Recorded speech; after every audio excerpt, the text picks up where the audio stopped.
Fascist বলতে কি বোঝায়, তারা আমাকে ফ্যাসিস্ট বলে। তা আমি সবাইকে অনুরোধ করব যে ফ্যাসিস্টের ডেফিনেশন কী, এবং এই ফ্যাসিস্ট হিসেবে আমার সময় কী অবস্থা ছিল, আর এখন ডক্টর ইউনূস কী করছে। তো ফ্যাসিস্ট খেতাবটা তো তারই পাওনা, সেই সাথে জঙ্গি, যত জঙ্গি সন্ত্রাসী সবাইকে সে মুক্তি দিয়ে দিয়েছে। হলি আর্টিজেনে যারা সেখানে সন্ত্রাসী জঙ্গি কাজ করলো সেটাকে আমরা দমন করলাম এবং তাদের খুঁজে বের করে সাজা দিলাম, তারা মুক্ত। সেখানে যে 29 জন মানুষ মারা গেল, এটার কি জবাব দেবে সে? বিডিআরে বিদ্রোহ, গ্রেপ্তার করা হলো, মামলা দেওয়া হলো, বিচার করা হয়েছে, কিন্তু যারা আমাদের সেনাবাহিনীর সদস্যদেরকে বিডিআরে হত্যা করলো তাদের সবাইকে মুক্তি দিয়ে দেওয়া হয়েছে। তাদেরকে মুক্তি দেওয়া, তাদের জামিন দেওয়ার জন্য ব্যস্ত, কিছু দেওয়া হয়েছে, আরও দেওয়া হবে। কারণটা কি? 21শে আগস্ট গ্রেনেড হামলা করে আমাকে সহ আমাদের আওয়ামী লীগের নেতাকর্মী হত্যার চেষ্টা। হ্যাঁ, বেঁচে গিয়েছি আমি, কিন্তু আমার তো ওখানে 22 জন নেতাকর্মী আইভি রহমান সহ মারা গেছে, আর প্রায় 700-800 নেতাকর্মী আহত, এখনও অনেকের শরীরে স্প্লিন্টার।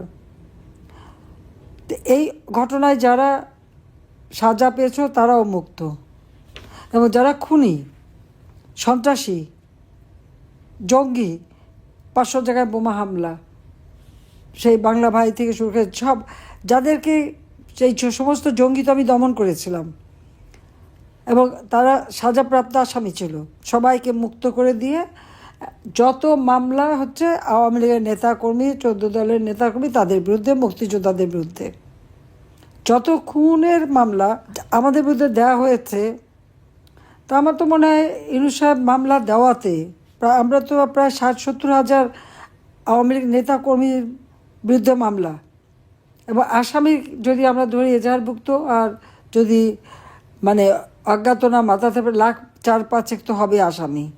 তো এটা আবার অবশ্যই ইউনূস সাহেব একটা রেকর্ড করে ফেলেছে আমার মনে হয়। জানি না এর জন্য আবার নতুন কোনো পুরস্কার পাবে কিনা। এই জঙ্গি, খুনি, সন্ত্রাসী, দুর্নীতিবাজ এদেরকে মানে ছেড়ে দেওয়া, আর একটা দলের নেতাকর্মীকে দিয়ে সব জেলখানা ভরে ফেলা, এটাই তার কাজ, এটাই সে করে যাচ্ছে।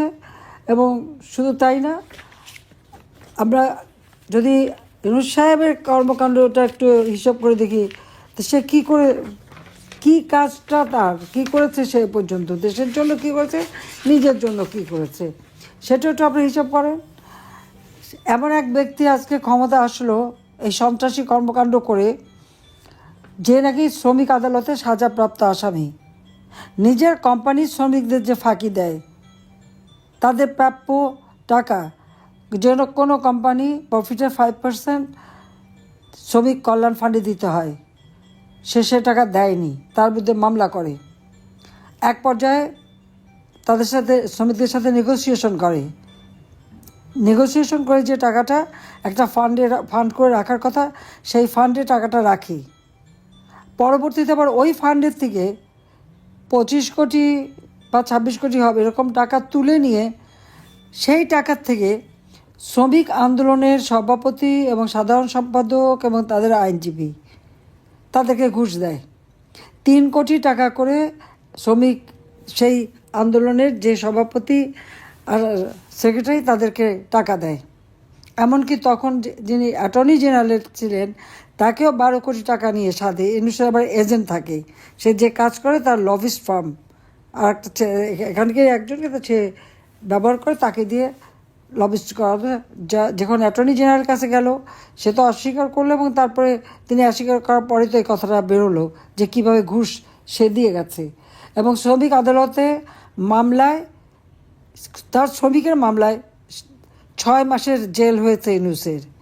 তো একটা সাজাপ্রাপ্ত শ্রমিক আদালতে শ্রমিকের অর্থ আত্মসাৎ করার দায়ে এবং শ্রমিকের অধিকার বঞ্চিত করার দায়ে যে লোকটি সাজাপ্রাপ্ত আসামি, কি দুর্ভাগ্য বাংলাদেশের, সে আজকে বাংলাদেশের ক্ষমতায় বসে আছে, তাও অবৈধভাবে, অসাংবিধানিকভাবে, জনগণের ম্যান্ডেট না নিয়ে ক্ষমতা দখল করে বসে আছে। আজকে রাজনৈতিক দল হিসেবে আওয়ামী লীগ এবং আমাদের সহযোগী সংগঠনের নেতাকর্মী, তাদের মধ্যে মিথ্যা মামলা, হয়রানি, হত্যা, ছেলেকে পায়নি, মাকে অ্যারেস্ট করে নিয়ে গেল। মা নামাজ পড়ছে, বাড়িতে ঢুকে তাকে মারলো, আগুন দিয়ে মা চাচি একসাথে মেরে তারপর সেই ছেলেদের অ্যারেস্ট করে নিয়ে গেল। এখন যখন তার জারি জুরি ফাঁস হয়ে যাচ্ছে এবং চারিদিকে এখন মানুষ চাচ্ছে গণতন্ত্র ফিরে আসুক, কারণ এখন তো কোনো গণতন্ত্র নাই, কোনো নির্বাচিত সরকার ক্ষমতা নাই, একটা জবরদস্তি করে ডাকাতি করে ক্ষমতা দখলকারী এখন বসে আছে ক্ষমতায়। এবং চারিদিকে যখন এমনকি সমস্ত দ্রব্যমূল্য বৃদ্ধি পেয়ে গেছে, মানুষের ক্রয় ক্ষমতা নাই, মানুষের জীবনে নাবিশ্বাস উঠে গেছে, এই সময় তিনি এখন আর একটা কাজ শুরু করছেন। সেটা হলো কি, তার যে ওই যে মিথ্যা কথা তৈরি করে করে বাজারে ছাড়া, সোশ্যাল মিডিয়াতে ছাড়ার যে মেকানিজমটা আছে, সেইটা এখন কাজে লাগাচ্ছে। এখন বসে বসে ওই অবৈধ ক্ষমতা দখলকারী সে যেটা কাজ করবে সেটা হলো ইউনূসকে আরও ক্ষমতায় দেখতে চাই, নির্বাচন না ইউনূসের ক্ষমতা। এখন যখন নির্বাচনের দাবি তুলছে, যদিও আমি পদত্যাগ করি নাই, আমি এখনও সংবিধান মোতাবেক ক্ষমতায় রয়েছি, সেখানে জোর করে সরানো হয়েছে, কিন্তু সেখানে এখন তার প্রচেষ্টা যে এমনভাবে সে একটা জনমত সৃষ্টি করবে যার মাধ্যমে তারা প্রচার করবে যে না, আমরা চাই, ইউনূসকে চাই, ইলেকশন চাই না, এই জাতীয় এগুলি সব তৈরি হবে নিজেরাই। ওখানে তার ওই মিথ্যা কথা বলার যে মানে লোকগুলি ভাড়া করে অনেক টাকা দিয়ে বসে রেখেছে, সেখানে বসে বসে এই কথাগুলি তারা তৈরি করবে, এই কন্টেন্ট তৈরি করে করে সব জায়গায় ছাড়বে, যে না, যাতে তার আর ক্ষমতা থেকে যাওয়া না লাগে। এটাই হচ্ছে তার এখন সর্বশেষ প্রচেষ্টা, সে এভাবেই চালাচ্ছে। তার জন্য হাজার হাজার কোটি টাকাও সে খরচ করছে, কারণ বাংলাদেশের প্রত্যন্ত অঞ্চলে সে এক একজন করে তার এজেন্ট লাগিয়ে রেখেছে। সে তাদের এই লোকজন দিয়ে যেটা করা হচ্ছে যে তার ওই মিডিয়ার মাধ্যমে সে এখন এটাই প্রচার করবে যে না, ইউনূস খুব ভালো কাজ করছে, এখন আর তাকেই রাখতে হবে, তাকে 5 বছর রাখতে হবে। ইউনূসকে নাকি তারা প্রধানমন্ত্রী হিসেবে দেখে রাখতে চায়, তাকে নাকি রাষ্ট্রপতি হিসেবে রাখতে চায়। এই ধরনের নানা প্রচারণা চালানোর জন্য সে নিজেই মিটিং করে একটা এই ধরনের একটা বুদ্ধি পরামর্শ দিয়ে তার লোকদের ছেড়ে দিয়েছে যে তাদেরকে দিয়ে এখন এই ধরনের প্রচার আপনারা 2-4 দিনের মধ্যেই দেখতে পারবেন যে এই প্রচার শুরু হয়ে গেছে যে না, এখন ইউনূস থাকবে, ইউনূস না থাকলে নাকি কিছুই হবে না, দেশ নাকি এখন উন্নতি হবে না। কি উন্নতি করেছে? আমি দারিদ্র্যের হার 41 ভাগ যেটা 2006 ছিল সেটা কমিয়ে 18 ভাগে নামিয়ে এনেছিলাম। হত দরিদ্র যেটা 25 ভাগ ছিল তা আমি মাত্র 5 ভাগে নামিয়ে এনেছিলাম। এবং আমার একটা লক্ষ্যই ছিল, মুজিব বর্ষ উপলক্ষে, জাতির পিতার জন্মশতবার্ষিকী আমরা যখন উদযাপন করি, সেই উপলক্ষে আমাদের লক্ষ্য ছিল বাংলাদেশে একটি মানুষও গৃহহীন থাকবে না, ভূমিহীন থাকবে না।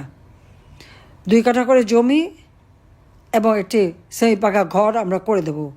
উপকূলীয় অঞ্চলে যেটা ঝড় ক্ষতি করতে না পারে সেই সাইক্লোন রেজিস্ট্যান্স ঘর, আর নদীর পাড়ে যেখানে করেছি সেখানে বন্যা যেন ক্ষতিগ্রস্ত না হতে পারে সেই ধরনের ঘর করে দেওয়া, যে নদী ভাঙন বা বন্যা দেখলে ঘরগুলি তাড়াতাড়ি যেন গুছিয়ে নিয়ে সরিয়ে ফেলতে পারে, সেইভাবে আমরা করে দিয়েছি। আর মাত্র বোধহয় 1020 ঘর করলেই বাংলাদেশের প্রত্যেকটা জেলা, উপজেলা, ইউনিয়ন প্রতিটি গৃহহীন ভূমিহীন মানুষ ঘর পেত। দুর্ভাগ্য যে এখন দেখলাম অনেকগুলি ঘর সেগুলি লোকজন বের করে দিয়ে সেগুলিও দখল করে রেখে দিয়েছে। কাজে এই অবৈধভাবে ক্ষমতা দখলকারী, মানবতা বিরোধী ফ্যাসিস্ট ইউনূস জঙ্গিদের সহায়তায় আজীবন যেন ক্ষমতায় থাকতে পারে সেই ষড়যন্ত্র করে বেড়াচ্ছে। ইতিমধ্যে আপনারা দেখেছে তার এক সমন্বয়ক কি সার্জিস বলছে, আমি কোট করছি, যে ইউনূস 5 বছর ক্ষমতায় থাকবে, প্রধানমন্ত্রী হবে, আনকোড। তা এবার এটি আমি যেটা বললাম তার কিছুটা নমুনা আপনারা পাচ্ছেন। তারা এভাবেই করবে। আর যে নতুন একটা দল তৈরি করেছে এই কচিকাচার আসর দিয়ে, যত সন্ত্রাসীদের দিয়ে, কি এনসিপি বোধহয় নাম, সেই দলে এখন ইউনূস নিজেও সেখানে তার অভিভাবক হিসেবে থাকবে, কারণ এই দল অভিভাবক হিসেবে পরিচালনা করবে নতুন রাজনৈতিক দল। এবং কারণ ইউনূস তো দায় মুক্তি দিয়ে দিয়েছে এদেরকে, যত অপরাধীদের। কাজে খুনি, মেট্রো রেল ভাঙা, পুলিশ হত্যাকারী আজীবন ক্ষমতায় থাকার একটা চক্রান্তে লিপ্ত। সেই জন্য আওয়ামী লীগ ধ্বংস করতে হবে, সংবিধান তারা নাকি পড়াবে, দেশের নাম পাল্টাবে। ওটা কোন ধরনের কথা? একটা কথা ভুলে যায় কেন, যে জাতির পিতা বঙ্গবন্ধু শেখ মুজিবুর রহমানের নেতৃত্বে এদেশ স্বাধীন হয়েছে। বাংলাদেশ নামটাও বঙ্গবন্ধু শেখ মুজিবের দেওয়া। আজকে সব জায়গা থেকে তার নাম মুছে ফেলা হচ্ছে। যিনি স্বাধীনতার ঘোষণা দিলেন তার নাম নাই। তাহলে ইয়াহিয়া খানের 26শে মার্চের যে বক্তৃতা, সে বক্তৃতা শুনুক, কাকে দোষী করেছে? বঙ্গবন্ধু শেখ মুজিবকে। আর সেই ঘোষণা দেওয়ার একমাত্র ম্যান্ডেট তারই ছিল যে 70 নির্বাচনে আওয়ামী লীগ জয়লাভ করেছিল। এখন এই নাম মুছে ফেলবে। কাজে এর হাত থেকে দেশকে রক্ষা করবার জন্য যার যেখানে যাটুকু আছে, যা করা দরকার সেটা করতে হবে, জনমত সৃষ্টি করতে হবে। ইনশাল্লাহ এই বাংলাদেশ আবার গণতন্ত্র প্রতিষ্ঠিত হবে। মানুষের জীবনে আমি শান্তি নিরাপত্তা নিশ্চিত করব, নিরাপত্তা দেব। মেয়েরা স্লোগান দিয়েছিল আমার পদত্যাগের, আর আমি তাদেরকে দিতাম নিরাপত্তা। এখন তারা ঘর থেকে বেরোতে পারে না। কেমন লাগে এখন তাদের? কাজে আমি এটুকু বলতে পারি যে আবার নারী ক্ষমতায়ন, দেশের মানুষের জীবনমান উন্নয়ন, শিক্ষার পরিবেশ তৈরি করা, প্রত্যেকটা ছেলেমেয়ে যাতে শিক্ষা পায় তার ব্যবস্থা করা, বৃত্তি উপবৃত্তি আবার চালু হবে, ভর্তুকি চালু হবে, দেশের বয়স্ক ভাতা, বিধবা ভাতা, প্রতিবন্ধী ভাতা সব ভাতা চালু করে দিয়ে খাদ্য উৎপাদন বৃদ্ধি করে মানুষের জীবনে সুন্দর নিরাপত্তা নিশ্চিত করব ইনশাআল্লাহ। সেই জন্যে আল্লাহ আমাকে বাঁচিয়ে রেখেছেন। আর এই যে দুষ্টু চক্র, এদের বিচার বাংলার মাটিতে হবে। বাংলার মাটিতে ইনশাআল্লাহ আমি করবই করব, এটুকু অন্তত আমি বলতে পারি। সেই জন্য আল্লাহ আমাকে বাঁচিয়ে রেখেছে। ওই দায় মুক্তি দিয়ে মুক্তি হবে না। কাজে বাংলাদেশ আবার ফিরে আসবে।